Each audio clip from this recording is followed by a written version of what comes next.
پاکستان کی عدلیہ نے ان کو آؤٹ آف وے سپورٹ کیا. آپ مجھے بتائیں کہ سپریم کورٹ فیصلہ دے کہ پنجاب میں بلدیاتی ادارے بحال کیے جائیں. 7 مہینے تک عمران خان صاحب سپریم کورٹ کے اس فیصلے کو جوتی کے نیچے رکھ کے اسے روندیں, اور سپریم کورٹ ان سے یہ بھی نہیں پوچھ سکتی تھی کہ آپ ہمارے فیصلے پہ عمل درآمد کیوں نہیں کر رہے. ہم تو آپ ہی کرتے ہیں تو ہو جاتے ہیں بدنام, اور ہم پہ توہین عدالت کی کارروائیاں شروع ہو جاتی ہیں.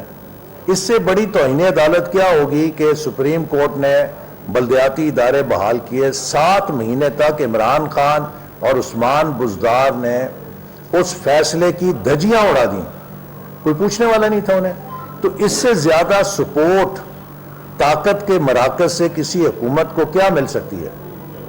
ہمارے دور میں اگر D G F I A transfer ہوتا ہے اس کا سوو موٹو نوٹس ہو جاتا ہے. یہاں پر آج پورا پنجاب برائے فروخت لگ گیا ہے پی ٹی آئی کی دوسری حکومت میں. پہلے 4 سال عثمان بزدار کی حکومت میں پنجاب کی انتظامیہ کی اینٹ سے اینٹ بجا دی. 8 9 آئی جی, چیف سیکرٹری, درجن secretary, commissioner, deputy commissioner, S Ps, یعنی کہ اس طرح ٹرانسفر ہوتے تھے کہ جیسے انسان ٹیشو پیپر بھی استعمال نہیں کرتا. کبھی کسی نے اس کا نوٹس نہیں لیا. اسی طرح اینٹی کرپشن ڈپارٹمنٹ جو پنجاب کا ہے اس کو ایک انتقامی کارروائی کا محکمہ بنا دیا گیا. جھوٹے مقدموں کے اندر لوگوں کو الجھایا جاتا رہا. وہاں پہ اگر کوئی اچھا افسر آ جاتا تھا اسے ٹرانسفر کر دیا جاتا ہے, اس کا کوئی نوٹس نہیں لیتا. آج پنجاب کے اندر کوئی مستقل چیف سیکرٹری اور آئی جی کام کرنے کے لیے تیار نہیں ہے, اور پنجاب میں اس وقت لوٹ سے لگی ہوئی ہے. جو ان لیگل ہاؤسنگ سوسائٹیاں ہیں, جتنے ان لیگل کام ہیں, رشوت لے کے انہیں ریگولرائز کرنے کے لیے ایجنٹ پھر رہے ہیں. چپے چپے کے اوپر پنجاب میں ایک ایسا لوٹ مار کا اشاری نظام چل رہا ہے کہ بندہ کہانیاں سن کے پریشان ہو جاتا ہے کہ کیا اس ملک کے اندر اب کوئی نظام نہیں ہے, کوئی پوچھنے والا نہیں ہے. اور میں بڑے ادب کے ساتھ سپریم کورٹ سے بھی یہ پوچھنا چاہوں گا کہ ہماری تو چھوٹی چھوٹی باتوں کا نوٹس لیا جاتا ہے, یہ خان صاحب کے پاس کیا سلیمانی ٹوپی ہے کہ ان کو کوئی پوچھ نہیں سکتا. یہ عدالت کی توہین کریں اس میں بھی انہیں کوئی نہیں پوچھ سکتا. یہ عدالت کے حکم کی خلاف ورزی کریں اس میں بھی انہیں کوئی نہیں پوچھ سکتا. تو جتنی طاقت کے مراکز سے عمران خان صاحب کو چھوٹ ملی پاکستان کے کسی سیاستدان کو نہیں ملی. لیکن اس کے باوجود بدترین کارکردگی, اور پھر اسٹیبلشمنٹ نے جب دیکھا کہ ان کی ناکامی کا بوجھ سارا ان پر آ رہا ہے, انہوں نے فیصلہ کیا کہ ہمیں غیر جانبدار رہنا چاہیے. اور اچھی بات ہے. اور عمران خان صاحب جو ساری دنیا میں ڈنڈورا پیٹتے ہیں کہ نیوٹرل امپائر میں لے کر آیا, تو اگر اپنے ملک کے اندر امپائر نیوٹرل ہو رہا ہے تو اس کے اوپر انہیں تکلیف ہے. ان کی چیخیں نکل گئیں, اور انہوں نے میر صادق, میر جعفر, نیوٹرل تو جانور ہوتا ہے, کیا کیا بیانیاں بنا دی ہے. تو میں سمجھتا ہوں کہ اس وقت عمران خان صاحب کی سیاست پٹ گئی ہے. اس کا سب سے بڑا ثبوت کشمیر کے حالیہ انتخابات ہیں. پہلے اور دوسرے مرحلے میں پی ٹی آئی کو اس کے باوجود کہ ان کی اپنی حکومت ہے, آزاد کشمیر میں ان کی حکومت ہے, 30% نشستوں پہ کامیابی حاصل ہوئی ہے. 70% نشستوں پہ پی ٹی آئی مخالف امیدوار جیتے ہیں. یہ ایک بہت بڑا ریفرینڈم ہے پی ٹی آئی کے خلاف, اور اس بات کا ثبوت ہے کہ جو ان کا جھوٹ اور مکر تھا اس کی اصلیت قوم کے سامنے آ گئی ہے.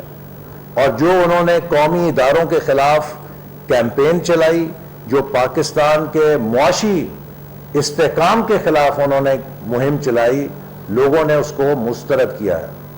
پاکستان کے آئی ایم ایف کے پروگرام کو مسترد کرانے کے لیے عالمی سطح پر انڈیا نے ووٹ دیا, اور ملک کے اندر پی ٹی آئی نے کوشش کی.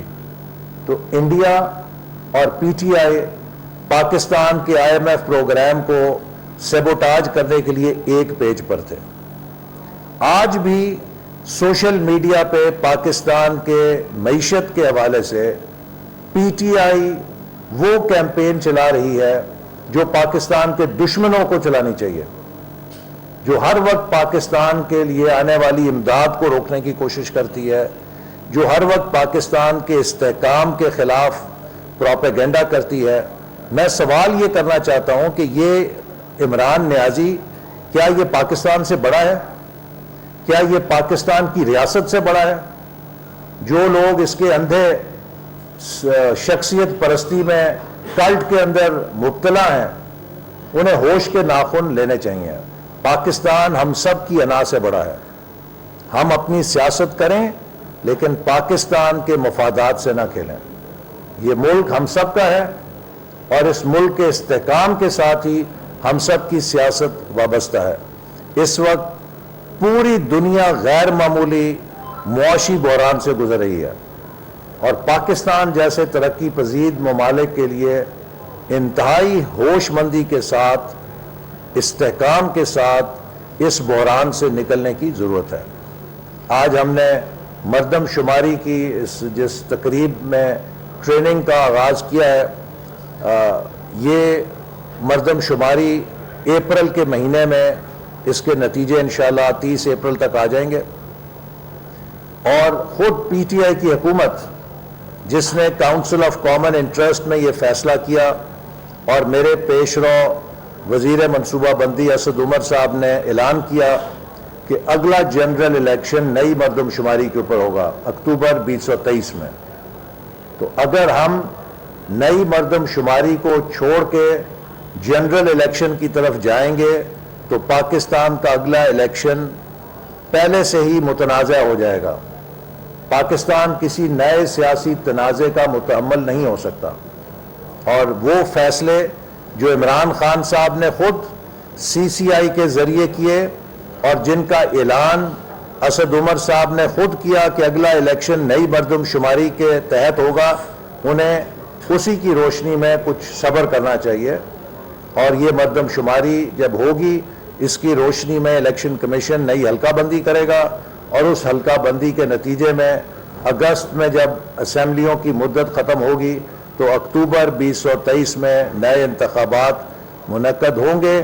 لہٰذا میری پی ٹی آئی کو درخواست ہے کہ جہاں انہوں نے اتنے یو ٹرن لیے ہیں، ایک یو ٹرن اور صحیح، اور ایک you turn for a change, positive you turn لے لیں، اسمبلی میں واپس آئیں، وہاں پر آ کے پارلیمانی کمیٹی کا حصہ بنیں جو انتخابی اصلاحات کے اوپر مل کر کام کرے گی، تاکہ اگلا الیکشن صاف شفاف یقینی بنانے میں تمام پارٹیز کی ان پٹ شامل ہو۔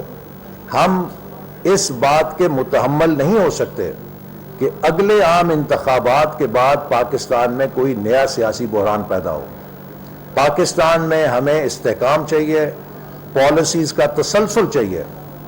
یہ مردم شماری کا عمل پچھلی حکومت میں شروع ہوا تھا، ہم نے اس میں کوئی خلل نہیں ڈالی، اس کو جاری رکھا ہے، کیونکہ جو قومی منصوبے ہیں ان میں کنٹینیوٹی ہونی چاہیے۔ کاش اسی طرح پچھلی حکومت نے بھی سی پیک کے اندر اور دیگر اقتصادی منصوبے جو ہم نے شروع کیے تھے ان میں تسلسل قائم رکھا ہوتا تو آج پاکستان کا یہ حال نہ ہوتا جس میں ہم پہنچے ہوئے ہیں۔ تو لہٰذا میں امید کرتا ہوں کہ سب مل کر پاکستان کے لیے اپنی ذمہ داریوں کو محسوس کریں گے۔ اس وقت جو بھی ملک میں انتشار پھیلائے گا، ملک میں بحران پیدا کرے گا، وہ پاکستان کا دوست نہیں، وہ پاکستان کا دشمن ہوگا۔